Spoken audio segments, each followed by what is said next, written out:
So, Brian Kelly did something that I think both me and you have been very apprehensive to do. He said something that feels a little bit sacrilegious to say, but you know what? At this point, say it because he's right. You are Locked On LSU, your daily podcast on the LSU Tigers. Part of the Locked On Podcast Network. Your team every day.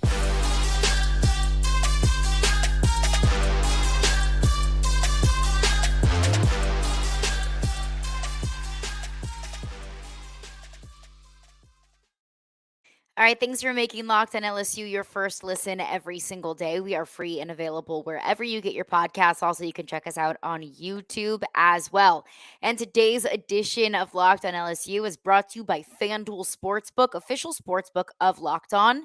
Make every moment more. Right now, new customers can bet $5 and get 200 in bonus bets guaranteed. So visit FanDuel.com/locked on today to get started. Happy Saturday. Happy game day. LSU taking on Army tonight in Tiger Stadium. I'll have a full Army preview for you up right after this episode. But I wanted to touch on something before the game tonight because there's been something that at least I know for me, myself personally, I am very superstitious, not just a little stitious, very superstitious. And I never wanted to make this comparison. I never wanted to speak it into existence and potentially risk jinxing something that felt a little bit too good to be true. But Brian Kelly did it. So, you know what? F it. I'll do it too. Because based off of the numbers, it's not susceptible to jinx. It's truly fair and warranted. And I think it's been done by a lot of people outside of the LSU fandom, but it's the comparison of this team to the LSU 2019 team. Now, look, I get it. It feels like every single year there's a new LSU 2019. Like in 2020, it was Alabama. Who would beat one another? Would it be LSU 2019, Alabama 2020? Who would win that game? And then in 2022, it was Tennessee's offense was the new LSU 2019. This year, it's Washington. Michael Penix Jr. and the Washington Huskies is the new Joe Burrow and LSU 2019. It drives me absolutely insane. Like, can we not just appreciate good teams for what they are instead of constantly trying to recreate greatness? Can we just leave LSU 2019 in a class of its own where it belongs? But I'll compare this team to the LSU 2019 team because it's fun. It bugs me when it's Washington or Alabama. It doesn't bug me when I'm comparing my own team to my own team. So Brian Kelly spoke with the media earlier this week, and he said, I know that 2019 is still a trendsetter because it led to a national championship, and rightfully so. But you should not take this offense for granted. It's pretty remarkable stuff. And you know what? He's right. He's right. We have a 7-game sample size of Jayden Daniels in this offense. It's not a fluke. It's not susceptible to jinxing. And trust me, I say that by knocking on all the wood because I know there's some juju out there that's going to hear me a little bit too loud and I'm going to get a little bit too cocky, a little bit too bought into this offense, but it's true. Let's break down the numbers. Through 7 games, Joe Burrow, 2,484 passing yards, 29 passing touchdowns, and 3 interceptions. Let's compare that to Jayden Daniels. 2,294 passing yards, 22 passing touchdowns, and 3 interceptions. So Jayden Daniels a notch below Joe Burrow, but as we all know, Jayden Daniels isn't Joe Burrow. Not many quarterbacks, if any quarterbacks, are Joe Burrow. But I'll take those stats stacked up against Joe Burrow writing the most historic resume in the history of college football through 7 games. Now, the difference here is Joe Burrow rushed for 94 yards and 2 touchdowns. Jayden Daniels, 515 and 3 rushing touchdowns. Again, not even really a comparison there, but also we know that Jayden Daniels is a special running quarterback in a class of his own, like Joe Burrow was as a passing quarterback. But also, another thing that I think we have to keep in mind if we're only going to look at a 7-game sample size is the level of competition in those 7 games. So in 2019, the brunt of LSU's schedule came in the latter half.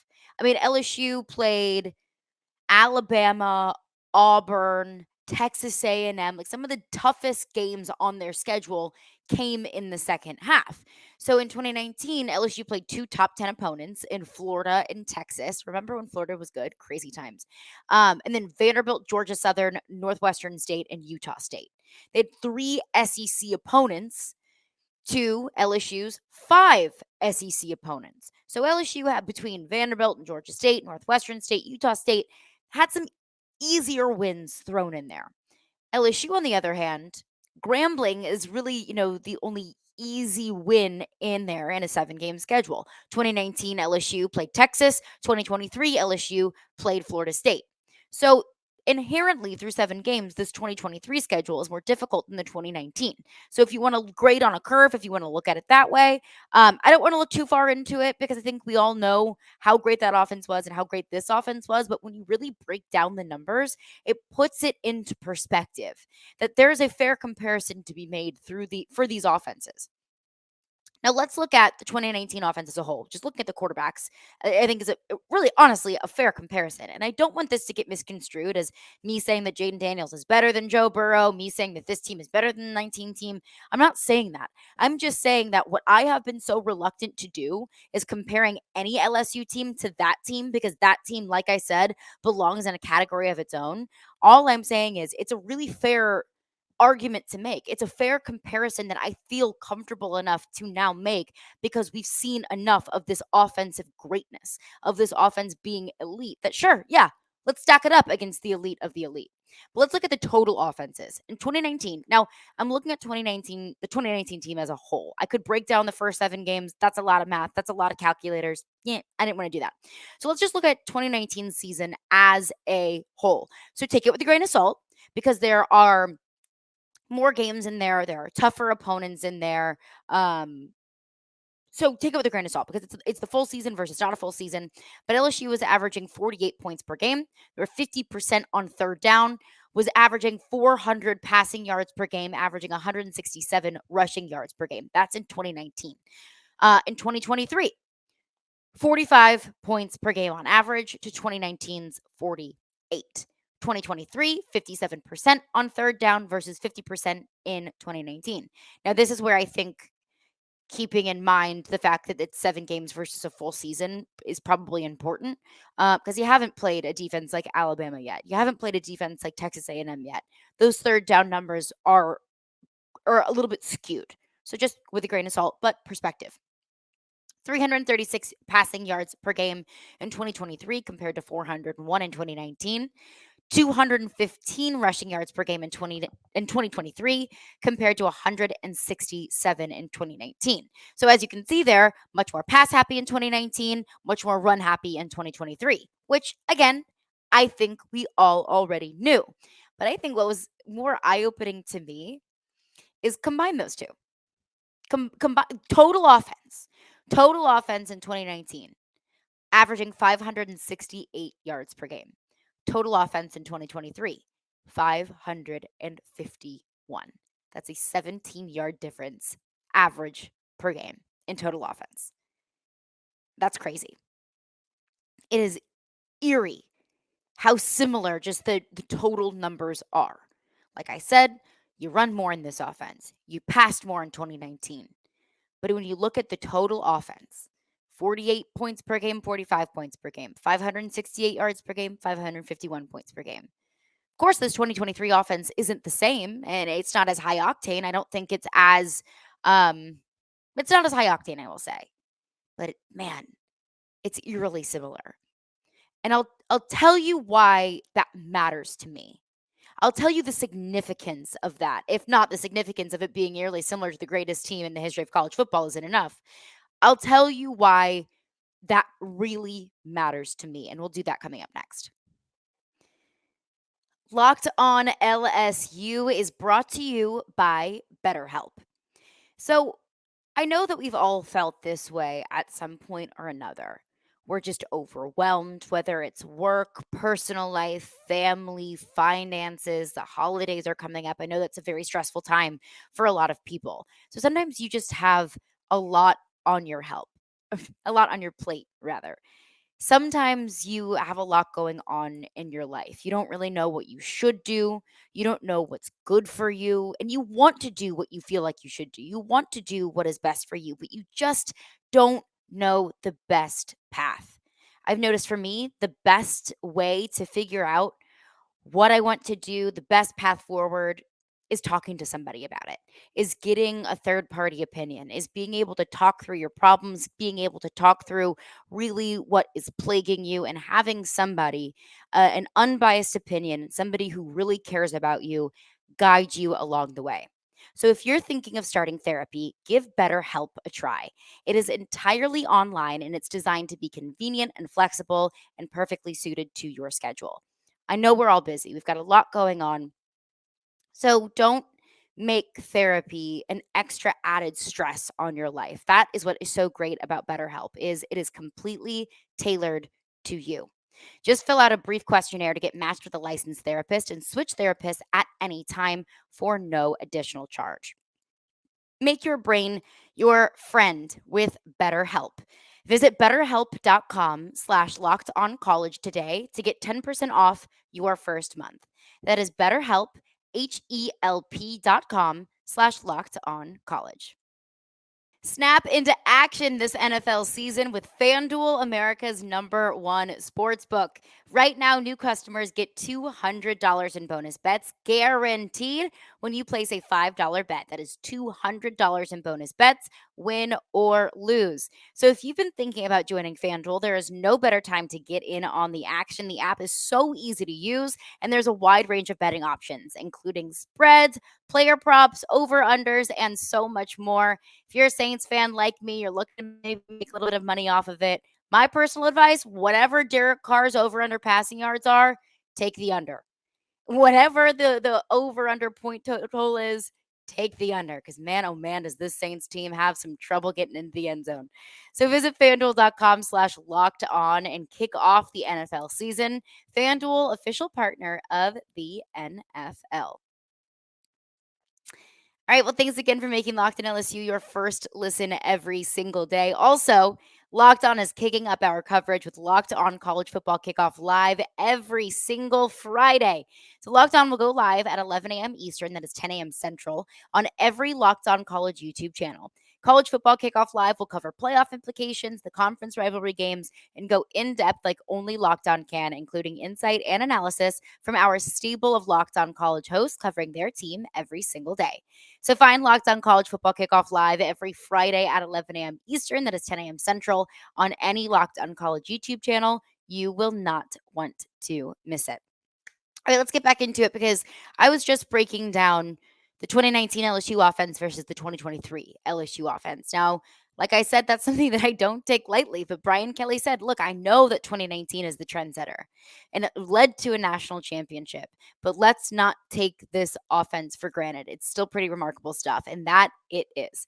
It is absolutely some remarkable stuff. Just broke down. I mean, LSU in 2023 averaging 551 total yards a game. LSU in 2019, 568. I mean, there's two absolutely insanely good and talented offenses. Both of those offenses are the #1 offense in college football. What more can you ask for? But I will explain to you and break down to you why that really means something to me, why it's beyond just, wow, these two offenses are very similar. After that 2019 season, I thought, man, am I ever going to get this again? Like, are we as LSU fans ever going to experience the magic of that season ever again? Once the high wore off, once the, confetti was placed into a frame and, all of the projections for the 2020 season started to come out and the high came down, I thought, will I ever get to see my team at the highest of highs like that ever again, be the talk of college football, be enshrined in the history of this sport ever again? And honestly, after the 2020 season and the 2021 season, I thought, you know what? No, we'll never get back there again. And while I don't know if there's ever going to be quite the magic of 2019, of Joe Burrow running through the tunnel with his BURREAUX jersey on, Well, I don't know if we're ever going to see a team quite like that, both on the field and off the field, just pure magic. Breaking down these two offenses and comparing these two offenses and seeing how similar they truly were, at least gave me hope.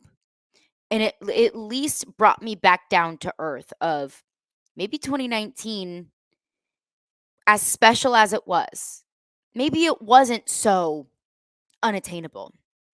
Maybe this team can get back to that because we've seen an offense as good as that. Now, the defense is holding this team back. And look, like I said, this defense doesn't need to be elite, it needs to be average. The 2019 defense wasn't elite, it just did enough to let the offense do its thing. So, while, the defense and the struggles of the defense will hold this team back from, obviously, and already has held this team back from getting LSU back to the heights of what it was in 2019, it's at least a really nice and refreshing reminder of this team can do what it did a few years ago. This can be a national championship contending team. And look, you're going to lose the pieces of this offense that make it so special. You're not going to have Jayden Daniels next year. You're not going to have Malik Neighbors next year. You're not going to have Brian Thomas next year. You're not going to have this entire offensive line together where it is next year. You're not going to have all of those pieces to recreate it in 2024 and just run it back. You're not going to have that. But it's at least a reminder of, hey, we can do this. We can do this again. And it makes me breathe a little bit of a sigh of relief of this team's in a really good place in just year 2 under Brian Kelly. Look, I got my qualms, my concerns with this team. Like I mentioned, the defense is horrendous. It needs to be worked on. You're going to lose too many games because of this defense. You're wasting this offense. You're wasting Jayden Daniels' performance. But throw the defense aside. The offense is doing very magical things. If it can do it in year 2 with Brian Kelly, it can do it in year 3, or year 4, or year 5, or year 6. You can get back to that point. Because if you've got 2 elite and very special offenses with 2 different head coaches across less than 5 years, you can do it again. It's not always going to be peachy. It's not always going to be easy. It's not always going to be great. It's not always going to be 2019. But the fact that we can talk about 2019 in 2023, after a coaching change, after the roster was decimated, after all we've gone through in the past couple of years since 2019, since we're talking about a team that compared to that one, that makes me encouraged for the future. That makes me breathe a little bit of a sigh of relief. Coming up next, is there any area of this offense that isn't elite? Is there any area of this offense that could be improved upon? Brian Kelly says yes. We'll get into that coming up next. Are you looking for a pant or a short that is incredibly comfortable, makes you look great, and you can wear it literally anywhere and it is incredibly versatile? Of course you are. Of course you're looking for that, because who isn't looking for that? That's what bird dogs are. They might sound a little bit too good to be true, just like this offense, this LSU offense might sound a little bit too good to be true. Bird dogs are just that good. They make you look good because they're made with a stretch khaki material that's designed to fit slimmer through the thigh and the leg, that gives you a truly sculpted and snatched look. And they do exactly the same thing as like a Lululemon short, but they fit so much better because they fit better than the regular shorts that are made of like a very stiff and strict and restricting cotton. They are made with a cloud knit fabric that looks just like khaki, but it stretches. So you get a way slimmer fit without having to sacrifice movement, and also without having to sacrifice look and style, because they look great, they'll make you feel great, and they'll make you look great. There's also an anti stink sweat wicking fabric that makes you cool and dry all day long. So whether you're out on the golf course, if you're going to a game, if you're going to one of your kids' games, whatever it might be, they are functional. Bird dogs are functional for any occasion. Wear them to work, wear them to a date, wear them out, wear them to the pool, wear them to the lake, wear them to work out, wear them for golf, wear them for quite literally anything. So go to birddogs.com/locked-on-college or enter promo code locked-on-college at checkout for a free Bird Dogs water bottle with your order. That is birddogs.com/locked-on-college for a free water bottle at checkout. You will not want to take your bird dogs off. We promise you. All right. Well, thanks again for making Locked On LSU your first listen every single day. We are free and available wherever you get your podcasts. So, I mean, this LSU offense is elite. It's honestly maybe one of the reasons why I subconsciously put a Saints hat on this morning was I'm talking about the LSU offense. Maybe a little bit of good juju out there could give the Saints some offensive help. We'll see. If the Saints win on Sunday and put up 45 points, then great. You can blame me for it. You can credit me for it, rather. But does this LSU offense have any holes in it? Anything that it can work on? I talked to Wilson Alexander of the Baton Rouge Advocate earlier this week on one of my radio shows, and I asked him that exact question. I said, "Are there any flaws in this offense?" And he said, like he thought about it for a second. He was like, "Nope." And I was like, "Okay, fair." But Brian Kelly was asked that question at his press conference earlier this week about anywhere they can improve. This is what Brian Kelly had to say. For you guys, though, week to week, just what are some of the things that you can continue to refine or improve? I mean, just what does the improvement look like when an offense is running like this? Yeah, I think a couple of things. We think we need to be better in the red zone, converting, field goals into touchdowns. We've spent a lot of time on that this week. We changed up the way we practice a little bit. We've always been red zone later in the week. We tend to pull the practice back a little bit in terms of tempo on Thursday, but we went with red zone earlier in the week so we can go with a little bit more speed. We thought our timing was off a little bit in the red zone, so we made some adjustments there. Some balls were behind receivers, and maybe we felt like timing was off a little bit. So a little bit more of attention to detail with the red zone work, and then continue to expand the running game. As you know, we're a heavy inside zone team, zone read. We want to be able to add some complementary plays to that as well, and I think that's where we're expanding.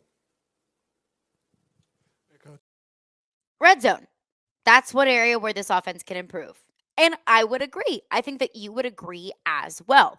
Against Auburn, LSU had to settle for a field goal in the first half. Against Missouri, they had to do it a couple times as well. They did it against Mississippi State. It was 4th and 1. They were going to go for it. A penalty knocked them back to 4th and 6, so they ended up kicking. So there have been several instances, whether it's incredibly close games like Missouri or not, like Auburn or Mississippi State. There have been a few instances this season where LSU has had to settle for 3. Now, in 2 of those 3 games that I just mentioned, it didn't make a difference because 2 of those 3 games were blowouts. But against Missouri, had Brady Cook not thrown an interception late in the game and had Major Burns not run it in for a pick 6, well, maybe we'd be saying, well, those 4 points would be really nice right now when you could have gotten the end zone instead of kicking a field goal. And it's really what I told myself against Mississippi State. I believe it was LSU's first possession. I don't have the box score up in front of me. I believe it was LSU's first possession. They had to kick instead of getting into the end zone. And I thought, yikes, that might come back to bite you later. We later learned it didn't matter. It didn't make a difference. But you have some incredibly important and difficult games coming up on your schedule. You got Alabama in a couple of weeks. You got Florida in a couple of weeks. And I know that I totally just, burned Florida earlier in this pod talking about them. Like, remember when they were actually good? Well, Florida just put up over 400 passing yards against South Carolina. So, it's not going to be a walk in the park. You got Texas A&M coming up. These games are not walks in the park. These games aren't easy sledding. And sometimes those 4 points are incredibly important. This team has been in enough close games, Arkansas, Ole Miss, Missouri, where every single point and every single yard matters. So settling for field goals isn't always advantageous. But, LSU scored 26 touchdowns in the red zone. That's the 3rd best in all of college football. On 7 red zone trips, they've kicked field goals through 7 games. Now, like I said, that can come back to bite you. So put it into perspective that this team is still getting into the end zone a lot when they get to the red zone. But this team is getting to the red zone a lot. And that doesn't account for the number of red zone trips that ended in 0 points. That was twice against Florida State when you went for it on 4th down and you ended up with nothing, not even 3. And in that game, I would have taken 3. So it doesn't count for the number of trips that LSU has been in the red zone and has gotten 0 points. But putting that into perspective, they're still scoring a lot of points and they're getting to the red zone a lot. And they're scoring more touchdowns than they are field goals. But you're getting into some tough games that are going to be less so shootouts and maybe points and maybe games where points are more difficult to come by against better defenses. But that's going to do it for me today. Army tonight. It'll be a fun one. I'll have a full Army breakdown for you here in just a minute. You can find that on your preferred podcast platform and on the Locked On LSU YouTube page. But coming up on Monday's edition, I'll have a full breakdown, my analysis, my takeaways from LSU's matchup against Army on Saturday night, right here on Locked On LSU.